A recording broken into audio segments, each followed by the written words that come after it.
Bonjour et bienvenue, mes amis, au pack de blagues d'aujourd'hui. Si les blagues d'aujourd'hui vous ont fait sourire, n'oubliez pas de liker et de vous abonner. Un vieil homme en Ardèche nommé Stéphane est assis sur son perron à regarder le lever du soleil. Il voit le gamin du voisin passer avec un truc encombrant sous le bras. Hé, mon garçon, qu'est-ce que tu as là? Un rouleau de grillage à poules. Et qu'est-ce que tu vas faire avec ça? Attraper des poulets, espèce d'idiot. Tu ne peux pas attraper des poulets avec du grillage. Le garçon rit et continue son chemin.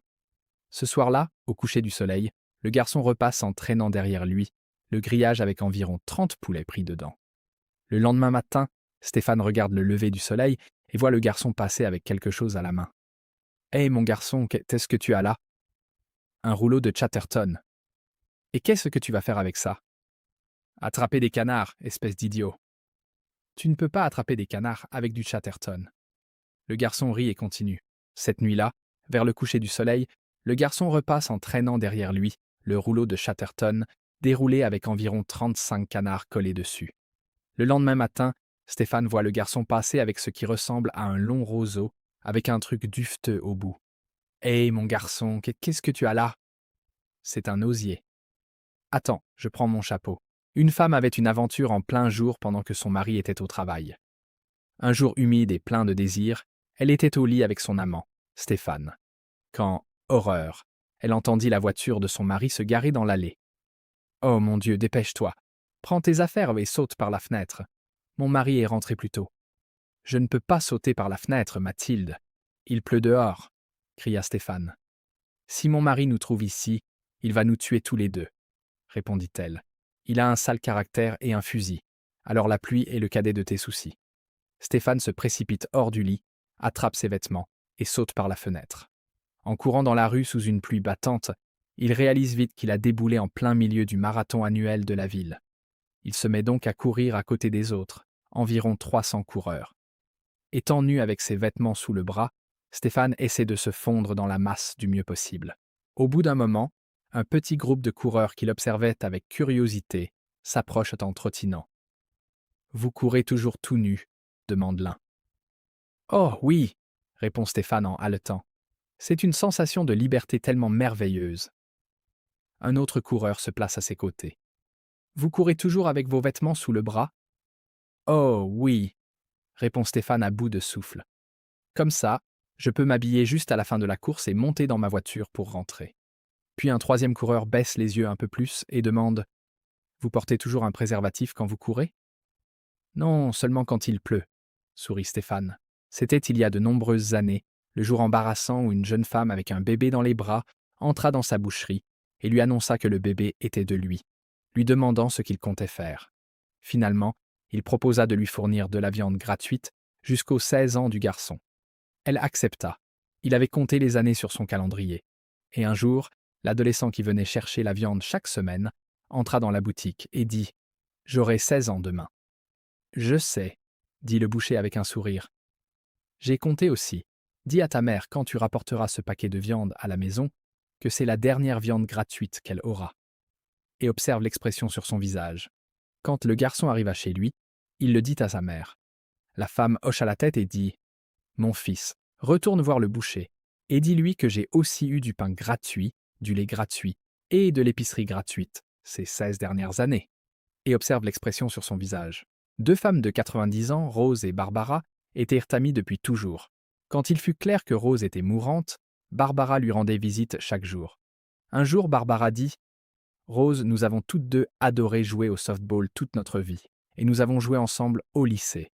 Fais-moi une faveur. Quand tu arriveras au paradis, trouve un moyen de me faire savoir s'il y a du softball là-bas. » Rose leva les yeux vers Barbara, depuis son lit de mort, et dit: « Barbara, tu étais ma meilleure amie depuis des années. Si c'est possible, je ferai cette faveur pour toi. » Peu de temps après, Rose mourut. Au milieu de la nuit, quelques nuits plus tard, Barbara fut réveillée d'un sommeil profond, par un éclair de lumière blanche aveuglant et une voix l'appelant. « Barbara, Barbara !»« Qui est-ce » demanda Barbara en s'asseyant soudainement. « Qui est-ce » ? « Barbara, c'est moi, Rose. »« Tu n'es pas Rose, Rose vient de mourir. »« Je te dis que c'est moi, Rose, » insista la voix. « Rose, où es-tu ?»« Au paradis, » répondit Rose. « J'ai une très bonne nouvelle, Et une petite mauvaise nouvelle. Dis-moi la bonne nouvelle d'abord, dit Barbara. La bonne nouvelle, dit Rose, c'est qu'il y a du softball au paradis. Mieux encore, tous nos vieux copains morts avant nous sont aussi ici. Mieux que ça, nous sommes tous redevenus jeunes. Encore mieux, c'est toujours le printemps, et il ne pleut ni ne neige, jamais. Et le meilleur de tout, on peut jouer au softball autant qu'on veut, et on ne se fatigue jamais. C'est fantastique, dit Barbara. C'est au-delà de mes rêves les plus fous. Alors, quelle est la mauvaise nouvelle? Tu lances ce mardi. Un homme rentre chez lui en voiture le soir dans sa Ferrari après une longue journée de travail. En approchant de l'intersection de sa rue mal éclairée, il remarque une ombre sombre derrière les buissons. Une voix se fait entendre. « Tu cherches de l'action? 50 € et je te ferai passer un bon moment. » L'homme regarde et distingue la silhouette bien faite de la prostituée. Jetant un coup d'œil autour de lui, il décide rapidement de garer la voiture, de sortir et de sauter derrière les buissons sombres avec elle. Alors qu'ils font l'amour bruyamment et sauvagement, un policier passe par là en patrouille. Il dégaine rapidement son arme et braque sa lampe torche sur eux en criant « Vous deux, arrêtez et levez les mains en l'air maintenant !» Les deux inconnus sont figés d'incrédulité et émergent immédiatement des buissons totalement nus, les mains en l'air. Le policier s'approche d'eux et demande « Excusez-moi, monsieur, qu'est-ce que vous pensez faire ?» L'homme est choqué et embarrassé et cherche rapidement une raison bancale à donner à l'agent. Je suis désolé, monsieur l'agent. Je faisais l'amour à ma femme. Je suis vraiment désolé. » L'agent répondit « Oh, je suis vraiment désolé, monsieur. Continuez, je vous en prie. Je ne savais pas que c'était votre femme. » L'homme regarde la femme mystérieuse et dit « Moi non plus, jusqu'à ce que vous allumiez votre lampe. » Un garçon ami chez son père visitait un centre commercial. Ils étaient émerveillés par presque tout ce qu'ils voyaient, mais surtout par 2 murs argentés et brillants qui pouvaient s'écarter et se rapprocher. Le garçon demanda à son père « Qu'est-ce que c'est, père ?»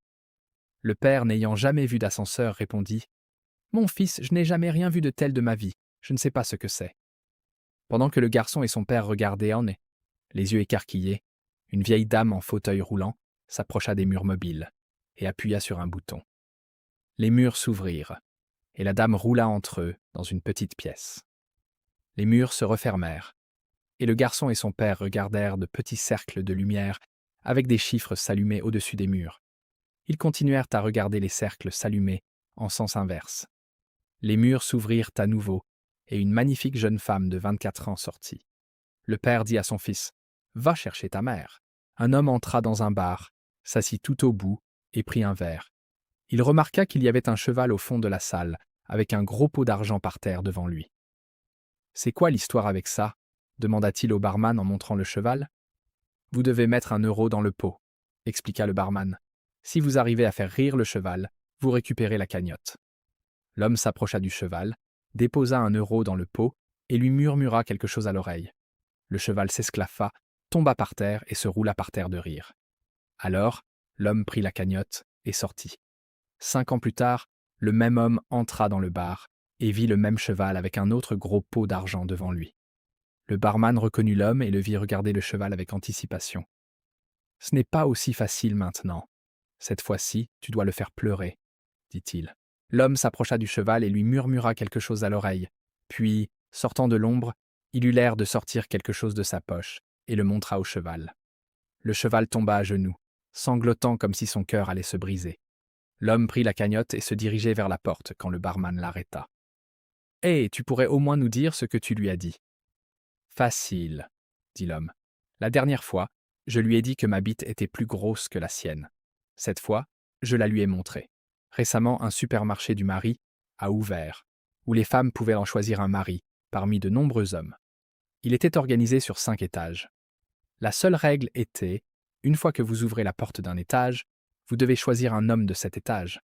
Si vous montiez à l'étage supérieur, vous ne pouviez pas redescendre, sauf pour quitter les lieux, sans jamais revenir. 2 copines sont allées au centre commercial pour trouver des maris. Premier étage. La porte avait une pancarte. « Ces hommes ont un travail et aiment les enfants. » La femme lut la pancarte et dit « Bon, c'est mieux que de ne pas avoir de travail ou de ne pas aimer les enfants, mais je me demande ce qu'il y a au-dessus. » Alors elles montèrent. Deuxième étage. La pancarte disait « Ces hommes ont des emplois bien payés, aiment les enfants et sont extrêmement beaux. »